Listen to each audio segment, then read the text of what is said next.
Hi everyone, and welcome to class number 2 on this tutorial sculpting Italian superstar DJ Claudio Coccoluto. We left class 1 with most of the volumes of the head already in place, the eyes shaped already done. If you haven't seen class 1, please watch that before this one, otherwise this will not make much sense. So moving forward, what I do next, at least in this particular project, is creating the volume above and below the eyes, which I achieve by creating these little snakes made out of clay that I proceed to place in between the space between the forehead and the eye, with being very careful not to affect the eye line that I carefully designed previously. Now these flaps of skin are very important. Some subjects have it more, some less. You have to always refer to the pictures to understand how much of this skin you're going to need on your portrait. Obviously, with age, they tend to become bigger, but it's very important to fill up these areas, otherwise it will look unnatural. Pretty much everyone has, to some degree, some of this skin, and that's created by just simply by the folding. Well, it's a combination of the shape, the round shape of the eye underneath the skin, and when you open your eyelids, basically the skin that is supposed to be covering your eyes when you close your eyes folds up and gathers up a little bit at the top and at the bottom, of course. So I carefully place these little snakes of clay, and then, as always, very carefully blend it in with the rest, with again trying to be very careful not to affect the eye line. I tend to use these silicone soft tips to do the blending. They work a lot better, and as I was saying on the first class, as I progress on my work, I try to keep it very smooth anyway. I don't work on rough surfaces. Some people use harsher tools even for blending, and then they leave the smoothing all out for the end of the process. It's not the way I proceed, but you can do some trials. You can see what works for you. You could work with different types of tools. Maybe leave the surface of the clay a little bit more rough whilst you work on it, and just fix the volumes and the shapes. And at the end, with the help of acetone or alcohol, or even just oil, baby oil, use a brush and smooth the surface.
This is quite laborious, as you can see.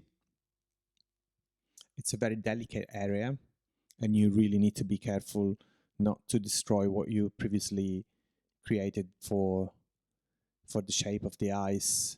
And then, as you can see, I keep adding little bits of clay here and there just to fill up as much as I think is needed by using my visual reference in the picture.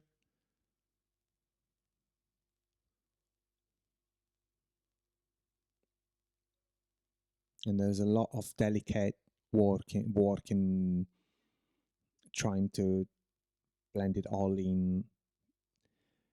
They need to be blended in, but at the same time, you need to leave the right amount of folding of the skin that is visible to the eye, looks quite natural and realistic. So you want to blend it but not flatten it. You need to be always aware and conscious of how it's looking, so that the light reflects in the right way, the shades create in the right way.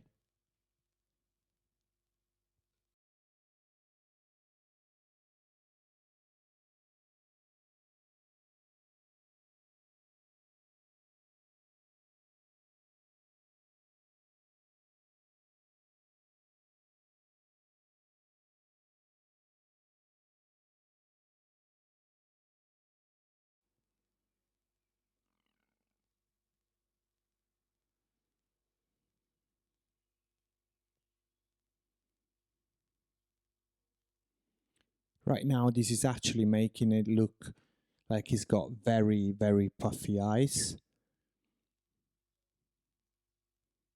And that happens in this case because I still have not placed the volume for the cheeks.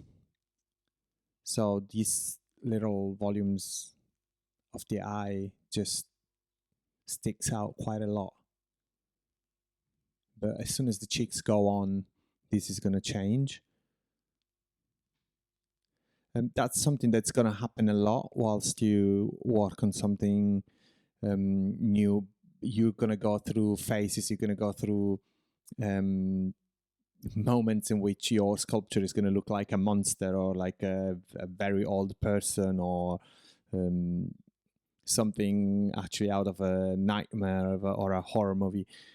But that shouldn't discourage you. You will know that things are going to get there slowly, and it's a process that comes from adding more and more, and the more you add, the closer you get to the final look. You just have to sort of like be capable of visualizing in your mind's eye what's it going to look like when you add this next layer and this next type of volume. Once you give the right shape to the lips or to the nostrils, you must be capable of visualizing it. Otherwise, it might be disheartening. You'll think that it's just never going to get there.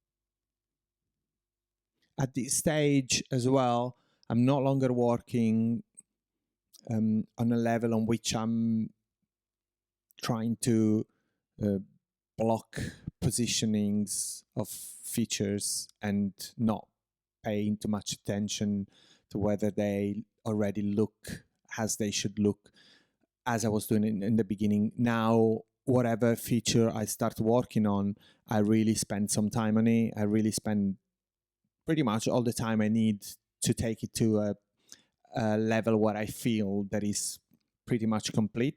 There's always time to go back and fix things, because sometimes something might look correct as you work on it, but then when you add other features, it starts sort of like shifting out of balance. So you can always go back and obviously, fix whatever is out of balance. But again, as of now, once I've pretty much position all the features on the face. Whenever I work on something, I kind of tend to work to take it to a space of completion before I move on to the next feature. So you can see I'm spending quite a bit of time on this. Let's call them eye bags. A term that I like very much, but yeah, it's those folds of skin above and below the eyes.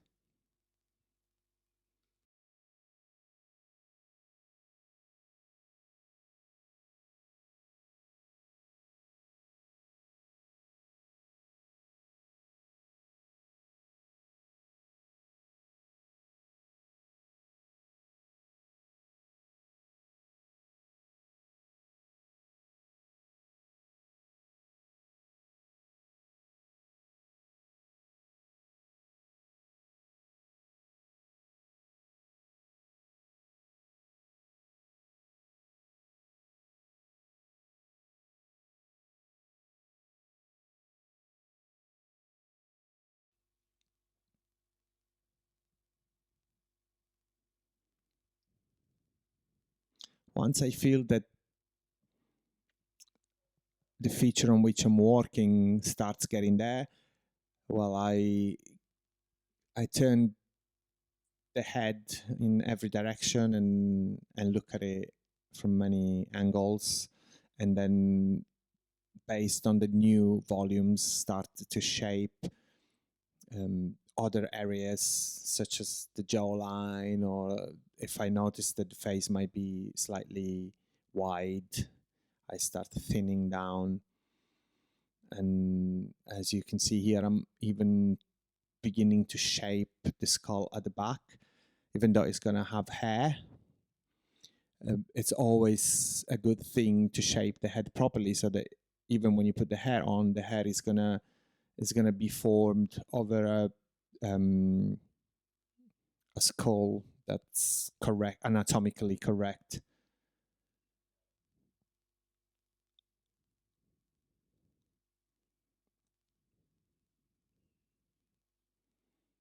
Fixing the tip of the nose, but not quite yet ready to move on to the nostrils.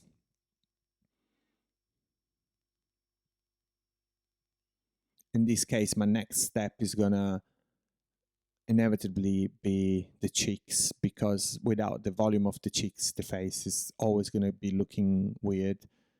So the nostrils are important, but they don't at this stage, they don't add the type of volume that's going to make a big difference on the look. So the next step is actually going to be the cheeks.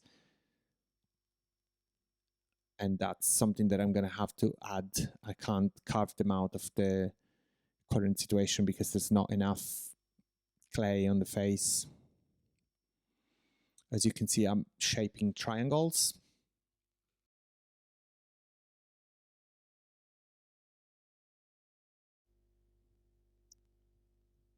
This triangle goes right underneath the eye, filling up all the space in between under the eye, the nose, and the nasolabial fold to the side of the mouth, creating that sort of wrinkle that gets really accentuated when we smile.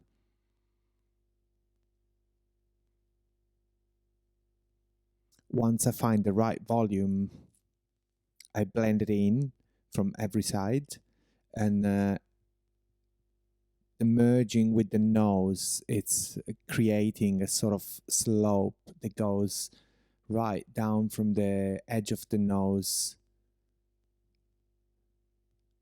onto the cheek, whereas on the side will be blend in seamlessly, and then under the eye is going to be blend with a visible sort of crease.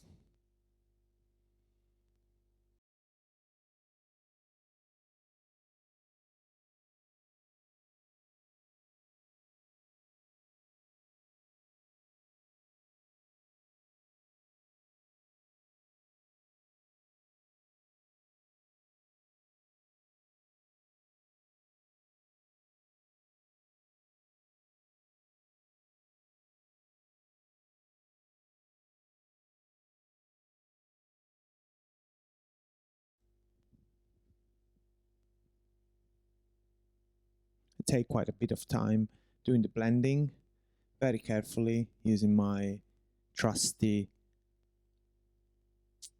silicone tip tool.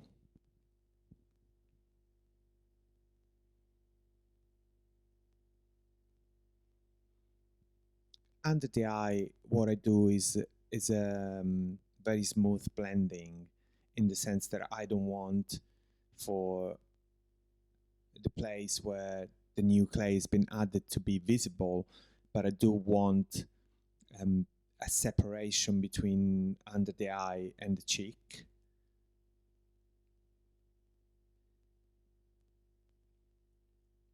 So even though they're blended, there is a sort of a creak underneath, some a little bit of depth. Whereas at the side of the nose and the mouth, I do want to leave a good difference in volume, which in turn creates the nasolabial fold. This is visible on people of certain age. On younger people, very often you can't see it at all unless they are smiling, and sometimes they need to smile quite strongly for it to be visible. In this particular case, given the age of the person I'm doing the portrait of, these folds are quite visible. There's actually layers to this, as we will see later.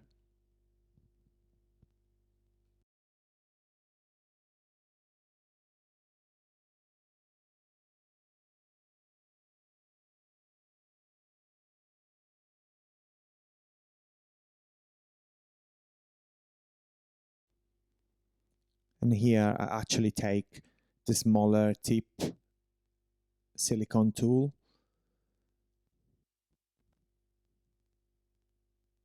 because I'm trying to get in a much smaller space, and I do want to get a proper blending.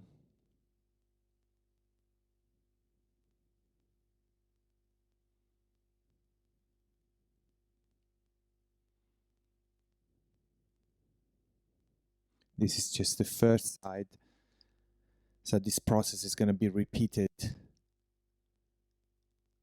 on the other side, on the other cheek.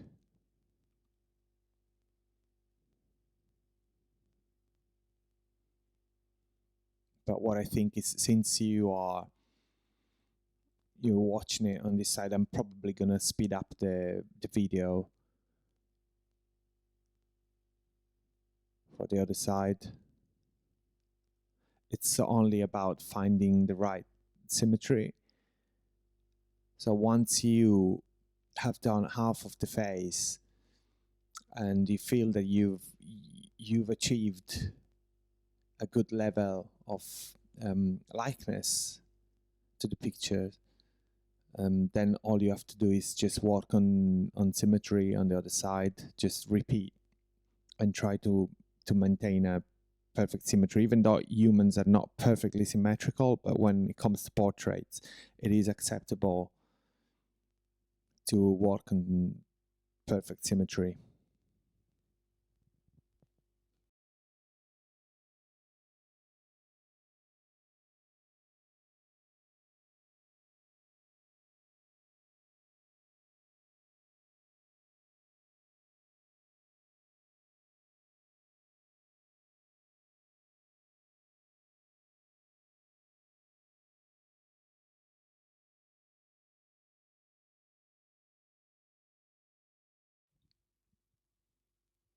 And now that I've added the volume on the cheeks, I've realized that I need a little bit more volume on the area between the top lip and the nose.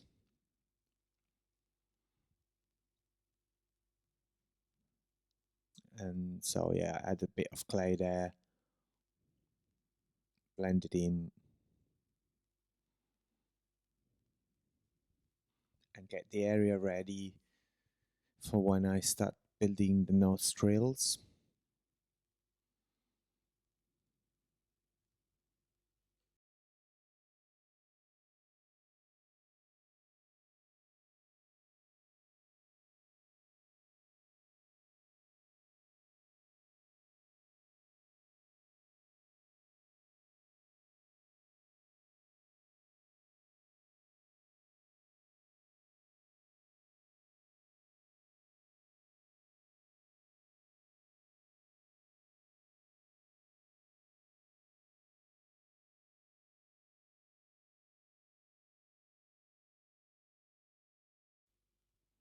And again, I take quite a bit of time trying to make sure that the blending is seamless.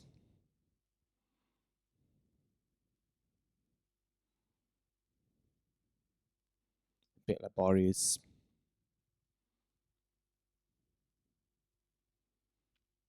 In fact, some people would maybe even consider it tedious. I think that should be a very important element for you to gauge whether this activity is actually for you. If it bores you or you find it tedious, maybe you should consider choosing a different activity. As far as I am concerned, I love every minute I spend on my sculpting. Every single minute, even those that might seem the most boring. And that's where I start creating the nostrils. It all starts with a small hole.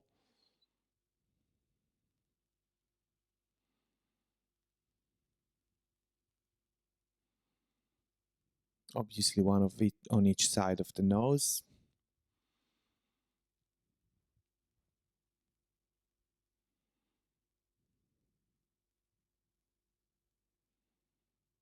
And this hole starts without much of a shape, but as I expand it, I try to shape it for it to look like a teardrop.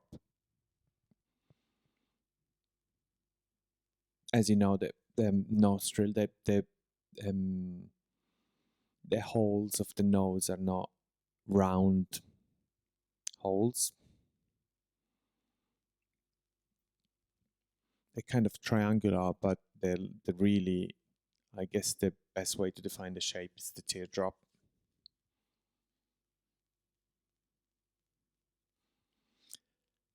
As I create the holes, I use my tools to push clay onto the side so as to create the visible part of the nostrils.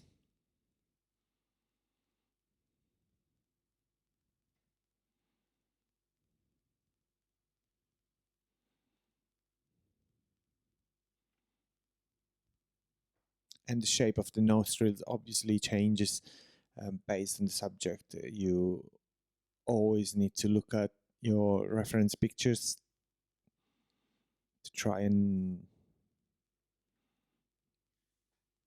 do it as close as possible and as similar as possible to the person you're representing. Right now, I'm adding a little bit of clay because I pushed a little bit too much, so it became too thin.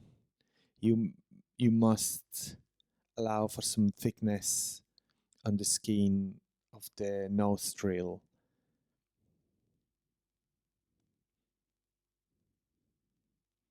And that sometimes happens. Sometimes you might push a bit too much and make it too thin. It's not a big deal. You just push some clay in, as you can see I'm doing right now, and then blend it in with the rest and try to fill in into the nostril when it was a little too thin.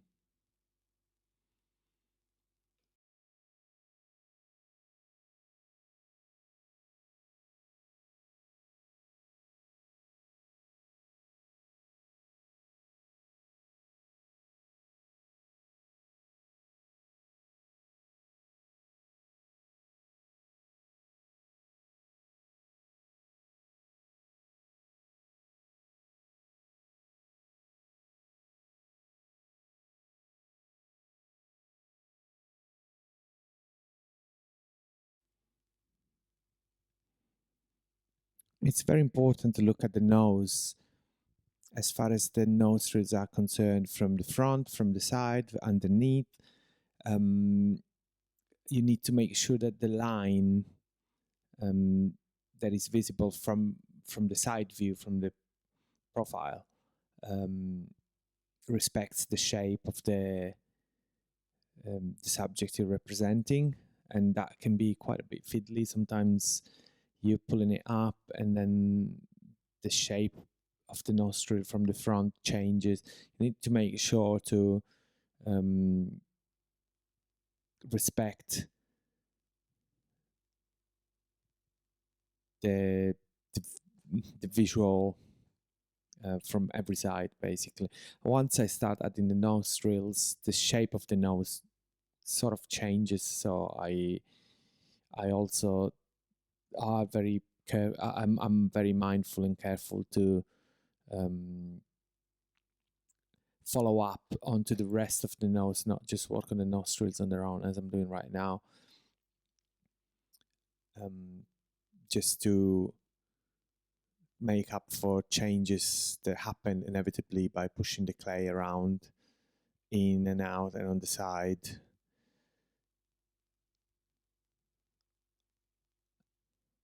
So I go back on the overall shape of the nose and make sure that everything remains as I want it to be.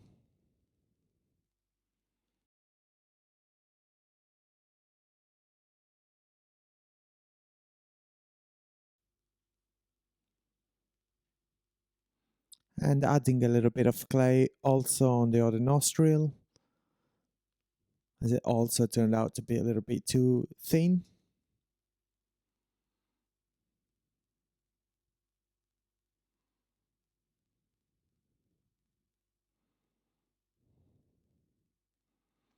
Doing that obviously changes the shape temporarily.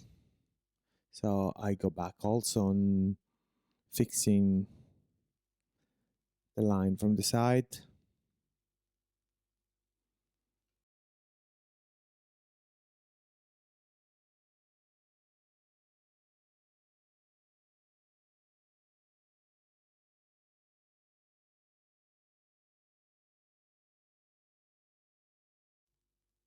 And I think that with the nose pretty much done,